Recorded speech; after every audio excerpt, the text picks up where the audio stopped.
Hey y'all, happy Sunday. Chatting at Cheesman. Past, present, and praying. The Paul story. So join me in 2 Corinthians 11, 24 and 25, where we've all heard of the Apostle Paul and how he started all these great churches, right? Vocal, evangelist, leader. But what about what Paul went through? Let's talk about the things that he endured. So first of all, in 2 Corinthians 11, 24, 25, Paul tells us that he dealt with the straps 5 times. Now let me paint this picture for you of what these were, because it wasn't just like a belt, right? You take 3 pieces of long animal hide and you attach them to the end of a stick. Then, we're not done. We're going to take some pieces of glass, some shrapnel, and we're going to stick it in all the little places on those strips. And then we're going to beat you. And we're going to do a third of the time to your face and your chest. And then we're going to make you turn around because that wasn't enough. And we're going to do your back, side, and your legs 2/3 more of the time. And Paul endured that 5 times, beaten with long straps, shrapnel, glass, face, back, neck. And then the next thing Paul tells us is he was beaten with the rod 3 times. And this is just not a stick, right? Let's take an axe and let's take a bunch of sticks and twine them around it. So really it's just a really sturdy club axe, right? And then we're gonna beat you with it. But we're not gonna do your back or your face. No, we did those before, right? We're gonna take the soft parts of you, the bottom of your feet, your hands, right? We're gonna take those places where that axe can do some damage with those rods. 3 times he was beaten. 5 times with the straps. But Paul went through more.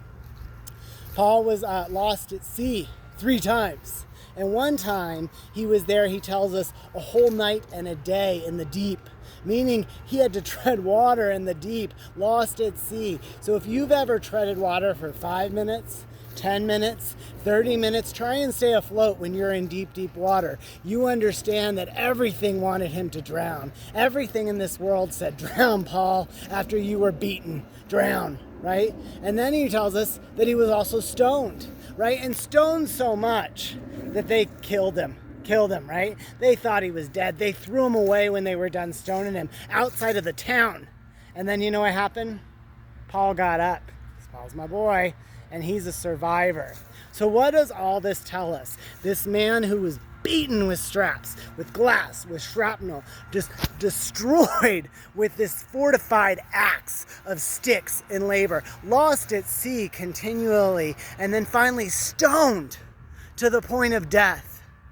What do we learn? Well, we learn it when we open up the pages of the Bible. Let me tell you a few reasons that we know that Paul kept his eyes on God and his faith sound and his heart on Jesus throughout the whole time he was being tortured. Ephesians, Galatians, 1st and 2nd Timothy, 1st and 2nd Corinthians, where we get our talk from today, Romans, right? The Bible is filled with Paul's words in partnership with the Holy Spirit. And now that we know what he went through, that it wasn't just lolly-da, right? That it was persecution, that it was torture at the hands of people who wanted him to shut up.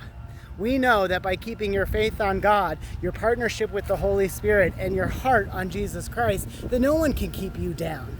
That Paul believed in enduramio, which is Greek for the inner strengthening of the Spirit. And that same strength that Paul accessed time and time again through incredible odds, you have access to as well. So turn to Paul, because we look at his past, we look at his present, but most of all, we look at what Paul did best, his praying. Happy Sunday.